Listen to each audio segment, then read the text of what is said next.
Allô tout le monde et bienvenue sur ma chaîne. Pour ceux et celles qui ne me connaissent pas, je m'appelle Cynthia Marcotte et je suis nutritionniste et blogueuse culinaire. Donc je fais ça de mon métier, je travaille de chez moi, je crée des vidéos, je fais plein de choses. Donc abonnez-vous à ma chaîne si vous voulez voir plus de nutrition, mais aussi si vous voulez voir peut-être certains trucs un peu plus en dehors de mon champ d'expertise comme aujourd'hui. Aujourd'hui, je vais parler d'un sujet qui est complètement différent de ce que j'ai l'habitude d'aborder en fait sur ma chaîne. Je vais parler un peu, en fait, ça va être une story time, une partie de ma vie, une partie de mes expériences, une partie de comment j'ai vécu une situation que plusieurs femmes ont dû vivre. En fait, en général, c'est pas tout le monde qui a un stérilet. Vous avez compris, c'est ça le sujet en fait de la capsule. Mais il y a plusieurs personnes qui ont des contraceptifs, je vais le dire comme il faut. Et je pense que c'est intéressant comme sujet. Je vais juste aujourd'hui vous parler de mon expérience, donc vous expliquer un petit peu le cheminement que j'ai fait à travers les différentes étapes de ma vie jusqu'à me rendre à ce que j'ai comme traitement actuel. Mais éventuellement, je pourrais peut-être faire une capsule sur les effets secondaires de tout ça, sur comment on peut gérer ça avec notre alimentation, avec notre mode de vie en général, c'est quoi les meilleures options, pour qui, pourquoi, pour quelle situation. Éventuellement, peut-être avoir un médecin, avoir une infirmière qui pourrait en parler. Peut-être que ce serait super le fun de pouvoir intégrer un peu plus de professionnels de la santé dans tout ça. Fait que si ça vous intéresse, n'oubliez pas de vous abonner à ma chaîne, de mettre un petit thumbs up et aussi de commenter pour me dire qu'est-ce que vous voulez voir exactement dans la prochaine capsule à ce sujet-là. Donc, si je commence par le début, quand j'étais au secondaire, mon expérience de vie, en fait, en termes de relation, d'avoir un copain, ça a été quand même assez plus tard, un peu dans ma vie, pas tant que ça plus tard, mais je pense vers environ 15-16 ans, j'ai eu mon premier chum. J'ai eu un chum pendant pas très longtemps et ça n'a pas duré, ça n'a vraiment pas été un chum pour de vrai dans ma vie, en tout cas, qui a une très grande importance. Puis ensuite, j'ai eu mon chum actuel. Donc, on s'est côtoyés à partir de secondaire 1, on était amis vraiment super proches. Puis, c'est ça, on a décidé qu'on était ensemble environ vers secondaire 4-5, là, vers la fin de notre secondaire. Puis, c'est ça, j'avais l'âge où on commençait à avoir des relations un petit peu. Fac, de fil en aiguille, ma mère me dit, faudrait peut-être éventuellement penser à avoir des protections. Oui, le condom, c'est une bonne protection, mais éventuellement, c'est le fun d'avoir la pilule aussi, qui est une chose qui pourrait nous aider à réduire le risque de tomber enceinte. Donc, le condom sert beaucoup pour les ITSS, donc les maladies transmises sexuellement, pour le risque aussi de grossesse, là, bien sûr. Mais la pilule est comme une espèce de barrière protectrice supplémentaire pour celles qui connaissent un peu moins le domaine. Hein. Il y en a peut-être des plus jeunes qui écoutent. Donc, moi, ce que j'ai fait, c'est que j'ai pas pris la pilule. J'étais allée chez le médecin et comme j'ai une petite tête, j'ai vraiment un cerveau qui oublie. J'ai beaucoup de capacité de mémoire, mais toutes les choses du quotidien, les routines, tout ça, moi, ça me rentre pas dans la tête. Donc, l'idée d'avoir à penser à prendre une pilule à chaque jour, à telle heure précisément, parce que c'est le fonctionnement de la pilule, moi, je me disais que ça fonctionnerait sûrement pas pour moi. Fait que j'ai commencé directement avec une chose qu'on appelle le NuvaRing, qui est un anneau en plastique. Je pourrais vous mettre des images ici, qu'on va plier puis qu'on va insérer dans notre cavité vaginale. Donc, on va vraiment le placer avec nos doigts ou avec un outil quelconque. Je sais qu'il y a des gens qui utilisent des applicateurs à tampons, donc ils vont le plier dans l'applicateur puis ils vont l'utiliser comme ça. J'ai pas vraiment essayé, parce que j'ai pas vraiment eu besoin, donc je suis quand même assez à l'aise avec mon corps. J'avoue que je partage pas ce genre de choses-là. Normalement, sur ma chaîne, je me sens super bizarre, mais en tout cas... J'espère que ça va vous aider, hein, cette capsule-là. J'espère pas me faire chicaner non plus, parce que j'aborde un sujet qui est un peu plus personnel. Mais j'espère que ça va pouvoir quand même vous donner des bonnes lignes directrices pour peut-être éventuellement avoir le meilleur traitement pour vous. Donc moi, c'est ce que j'ai fait, c'est que j'ai eu ça pendant très longtemps. Et comment ça fonctionne, c'est qu'on va l'insérer en place, on va le laisser là pendant environ 3 semaines. Et après ça, on a une semaine où on va le retirer. On va avoir des menstruations comme tout le monde. Et on va recommencer le processus sans arrêt, encore et encore, jusqu'à l'infini. Il y a des gens qui vont garder l'anneau pendant le mois entier, qui vont enchaîner avec un nouvel anneau au prochain mois, puis qui vont sauter des semaines de règles aussi. Moi, je l'ai fait dans certains cas, par exemple dans des voyages, dans des situations où ma semaine tombait, une semaine que je voulais vraiment pas avoir de menstruation, que c'était trop compliqué. Ça se fait, c'est pas la meilleure chose non plus du monde à faire comme tout le temps sans arrêt, quoique je sais qu'il y a du monde qui le font sans arrêt. Au niveau médical, il faudrait que je valide pour être certaine s'il n'y a pas de risque à faire ça. C'est sûr que quand on fait ça, on n'est pas consciente de si on a des règles ou pas. Donc, si on est enceinte, on le saura plus ou moins dans les premiers mois si c'est un problème. Je sais que le risque de tomber enceinte avec ça est quand même très minime. C'est un peu comparatif à celui des pilules classiques. Surtout parce que les pilules, les gens oublient. L'anneau, les gens oublient un peu moins. Puis là, je dis ça. Mais tu sais, quand je vous disais que j'ai un peu la tête en l'air sur certains sujets, ben ça m'arrivait d'oublier, même si j'avais une alarme dans mon cellulaire, même si j'avais une alarme puis des notes sur mon agenda ou en tout cas au cégep, j'avais tout le temps des notes partout. Je demandais à mon chum de me le dire, on oubliait tout. Je le laissais là en place trop longtemps ou j'oubliais d'en acheter un neuf. Fait que là, finalement, j'arrivais à la dernière minute puis j'étais comme, je n'avais pas des neufs, comment je fais pour le changer? Et ce qui est arrivé, c'est que j'ai commencé à avoir des migraines. J'ai commencé à avoir des effets secondaires un petit peu. J'ai jamais eu d'effets secondaires au niveau de la prise de poids, au niveau de tous ces trucs-là qu'on peut avoir au niveau des seins, au niveau des choses comme ça. J'ai pas vraiment eu d'effets physiques, sauf les migraines, mais j'ai toujours eu une tendance aux migraines. Donc, j'ai jamais su si ça venait vraiment du contraceptif ou si c'était quelque chose qui découlait juste de moi. Mais j'en ai parlé avec mon médecin, puis elle me disait, ben pourquoi pas essayer autre chose. Comme moi, je pensais pas avoir d'enfant avant vraiment très très longtemps, parce que c'est pas dans mes plans de match encore pour le moment, comme j'aime vraiment beaucoup beaucoup ma carrière et que je consacre beaucoup trop de temps à tout ça. J'avais pas comme plan d'avoir un enfant, mon chum est encore à l'école, donc c'est pas dans nos plans de match. Donc ce que j'ai fait, c'est que j'ai accepté sa proposition d'aller pour une nouvelle solution qui pourrait peut-être régler tous mes problèmes. J'ai tenter la chose avec le stérilet. Le stérilet est quelque chose qu'on a l'impression en fait que c'est fait pour les dames d'âge un peu plus mûr, les gens qui ont déjà eu des grossesses. Quelque chose qui est assez intrusif, qui est assez intense, qui a une trop grosse quantité d'hormones, parce qu'en fait, le stérilet, comme je peux vous montrer une image encore là, le stérilet, ça va entrer par la cavité vaginale et ça va venir se placer dans l'utérus et ça se déploie avec des espèces de petites pattes qui vont venir bloquer en fait les trompes de Fallope.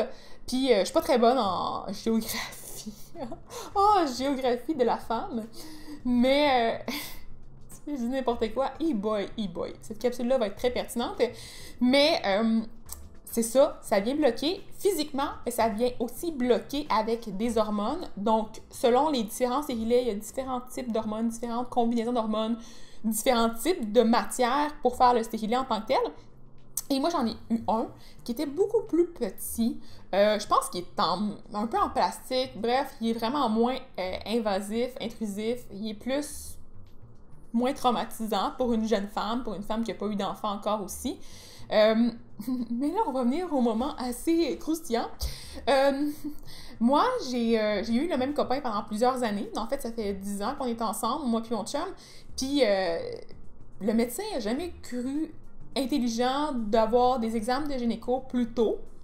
Donc, gynéco, je parle de gynécologie, je parle des examens où on va justement aller valider avec le spéculum, tout ça, pour voir si notre vagin, si l'utérus, tout ça est bien placé, s'il n'y a pas des troubles aussi au niveau de la santé, des cancers et tout ça, on fait des prélèvements aussi.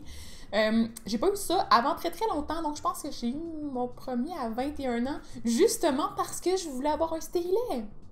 Donc, vous pouvez comprendre que j'ai eu mon examen de gynécologie, genre comme mon premier, juste avant d'avoir un stérilet.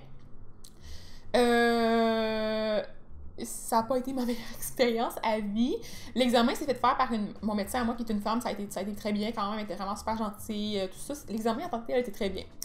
La pose du stérilet, par contre. Donc, on va faire un petit résumé de la chose. En fait, le stérilet, comme je vous ai dit, il va entrer par le vagin, il va se déployer. Donc, c'est comme des mouvements, là, c'est mécanique. Et qu'est-ce qu'il faut faire avant d'aller se faire poser un stérilet? C'est qu'il faut aller faire un prélèvement urinaire pour s'assurer qu'on n'est pas enceinte. Et moi, comme je suis une personne très, très anxieuse et très, très... je réfléchis beaucoup, là, il y a des choses qui se passent dans ma tête. Puis moi, quand ça se passe dans ma tête, mon corps, il fait comme... non, ça me tente plus. Fait que, il fallait aller faire pipi dans un petit contenant avant pour faire le test de grossesse. Et j'avais comme plus envie. J'avais comme plus envie du tout. Fait que là, j'étais comme obsédée par ça. J'ai comme, mon Dieu, je vais mourir, je pourrais pas aller faire pipi. Là, le médecin, il m'a fait rentrer dans le local. C'était un homme cette fois-ci. Il me dit, ben là, t'as-tu fait pipi? J'ai fait, non. Il dit, retourne aux toilettes pour faire pipi. J'ai fait, mais là. Fait que là, j'ai comme, peux-tu le faire sans? Il était comme, non, c'est vraiment super important parce que justement, il faut pas qu'il y ait de grossesse s'ils veulent mettre le stérilet. Sinon, autrement, c'est vraiment dangereux d'avoir une grossesse intra-utérine. En tout cas, bref, j'imagine en tout cas que c'est ça, qu'est-ce que je dis n'importe quoi. Dans le fond, je connais pas la médecine tant que ça. C'est ma supposition là-dessus. Fait que là, il m'a renvoyé aux toilettes. Et ça m'a pris peut-être. au moins 20-25 minutes avant d'avoir un petit peu de pipi, mais vraiment pas beaucoup. Finalement, il me dit que c'était correct. Ou non, il me fait retourner dans la salle d'attente. C'est vrai. Je suis retournée dans la salle d'attente, puis ma mère était comme, mais qu'est-ce qui se passe? J'ai fait, ben c'est parce que j'ai pas envie de pipi. Fait que je suis retournée attendre que j'aie envie de faire pipi. C'est ça. Fait que ça rentre bien là, dans la situation très très malaisante de ma première expérience de stérilet. Donc ça fait à peu près justement 2 ans de tout ça. Là. Ça fait peut-être, non, ça fait 1 an et demi que j'ai mon stérilet. Et là, c'est ça. Finalement, j'ai fait pipi. Ça a bien été. Fait que je suis rentrée dans le local de consultation pour embarquer sur la chaise avec les 2 trucs, avec les pattes, là, qu'on écarte, là, puis tout ça. Fait que je me suis mise en place et ce que j'ai réalisé, c'est que ça a l'air que le médecin avait un étudiant et comme toute personne qui a déjà eu à vivre les stages, les étudiants, tout ça, l'aspect de genre, faut pratiquer pour être bon, fait que tout ça, je me suis dit, ben pourquoi pas donner mon corps à la science? Et j'ai dit, OK, pour que l'étudiant se pratique sur moi. Et là, je dis bien un étudiant, parce que c'était un étudiant jeune. Je sais pas pourquoi j'ai pensé que c'était une bonne idée.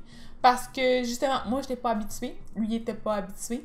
Et ça a été très, très, très... Ben, je dis très, très, très désagréable. Pas tant que ça, là. Ça n'a pas été la fin du monde. Mais ça a été malaisant. Ce qui a fait en sorte que, ben, j'essaie de pas penser à ça. Le médecin était là avec l'autre étudiant qui essayait de mettre le stérilet en place. Pendant que moi, je m'accrochais comme ça se pouvait pas après le truc pour pas donner des coups de pied, là, genre comme lâche-moi, s'il vous plaît. Donc, ils mettent le stérilet en place, ça c'est correct, mais c'est le moment où ils essaient de le placer à la bonne place pour pouvoir le déployer qui a été plus horrible. Je vais pas vous traumatiser parce que finalement, ça s'est bien passé, ça a été une bonne solution pour moi, ça a vraiment fonctionné dans les dernières années. Mais le moment où il va mettre le stérilet et que ça va faire... T'as un moment où tu fais « Oh my gosh, mon utérus va genre battre-triper ». Ma mère me dit que ça ressemblait un petit peu aux contractions pour la grossesse. Moi, je peux pas vous dire, j'ai pas eu de grossesse. Je vous dis juste que ça a fait un bon pincement au niveau du bas-ventre. Après ça, j'ai eu un petit peu de spasme, donc mon utérus s'est contracté un petit peu comme ça quelques fois. Quand je suis retournée dans l'auto, ça continue à le faire un peu périodiquement, mais c'était vraiment pas la fin du monde. Donc, j'ai pas eu trop de douleurs comparativement à d'autres mondes qui ont pu avoir des douleurs un peu plus longtemps après avoir fait mettre leur stérilet. J'ai pu aller magasiner aussi après, donc ça, pour vous dire à quel point ça n'a pas été un problème à long terme. Il y a aussi un petit risque de saignement juste après avoir fait la pause du stérilet parce que, en fait, ce qui arrive, c'est que bien, on vient jouer à l'intérieur, là, donc physiquement, il peut y avoir des écorchures ou des irritations à l'intérieur, donc ça se pourrait que ça saigne. Donc, normalement, il me donne une serviette sanitaire après avoir fait la pause du stérilet. Donc, c'est ce qui s'est passé. Moi, ça a bien été. Donc, aujourd'hui, je suis très heureuse d'avoir fait mettre le stérilet. Je sais que c'est pas tout le monde qui a eu des bonnes expériences avec ça. C'est aussi des hormones différentes, tout ça. J'ai eu un petit peu moins de migraine, je pourrais vous dire, sauf là, en ce moment, j'ai comme un début de migraine parce que je sais que j'ai pas bu depuis très très longtemps. Je suis très déshydratée. Mais autrement, vraiment, ça a été quand même pas un miracle, mais quasiment. Parce que maintenant, j'ai pu à me poser des questions sur pas grand-chose, en fait. Mon stérilet est là pour 3 ans. Ça coûte environ 300 quelques dollars, je pense. C'est quand même assez cher à la pause. Mais j'ai pu à payer des serviettes sanitaires, des tampons, ce qui est vraiment pas bon pour l'environnement. Là, les 2 choses qu'on jette tout le temps, là, c'est pas cool. Je sais qu'il y a la Divocop que moi, j'ai pas eu à essayer parce que j'ai eu un stérilet quand ça a commencé à être à la mode. Par contre, c'est une super bonne solution. Toutes celles qui l'essayent, peut-être que ce serait fun qu'on en parle éventuellement. Là. C'est un sujet que je trouve vraiment cool aussi. Mais en tout cas, moi, ça m'a quand même été... ça m'a quand même vraiment beaucoup aidé. En ce moment, là, c'est ça, je l'ai depuis 1 an et demi, là, 2 ans peut-être, puis j'en remettrai un autre après. Ça dépend toujours des femmes, ça dépend toujours des expériences, puis je pense que c'est un sujet que, justement, c'est pas relié à ma profession, mais c'est intéressant d'en parler un petit peu sur la sphère un peu plus publique, parce que beaucoup de personnes s'inquiètent, beaucoup de personnes ont peur, beaucoup de personnes vivent des expériences différentes, donc si vous voulez, dans les commentaires, me partager un petit peu comment vous avez vécu votre situation concernant les contraceptifs en général, si vous avez un stérilet aussi, en parler. Si vous avez des mauvaises expériences aussi, en parler parce que j'ai l'impression que c'est pas tout le monde qui voit les choses aussi positivement que moi. Et comme je vous dis, c'est encore un petit disclaimer, je suis pas médecin, donc il y a peut-être des risques pour la santé à long terme de faire ça chez les jeunes femmes. Donc moi, je l'ai eu à peu près à 22 ans, peut-être, 23 ans peut-être.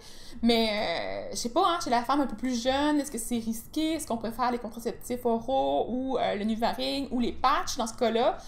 Fait que me j'ouvre la discussion. Je trouve ça le fun d'en parler. C'est un sujet qui me touche, qui m'intéresse. Fait que j'espère que vous avez aimé le concept. Je vais continuer à faire des capsules un peu plus dans ce genre-là, en fait, de temps en temps. Donc, si ça vous intéresse, abonnez-vous à ma chaîne pour voir la suite.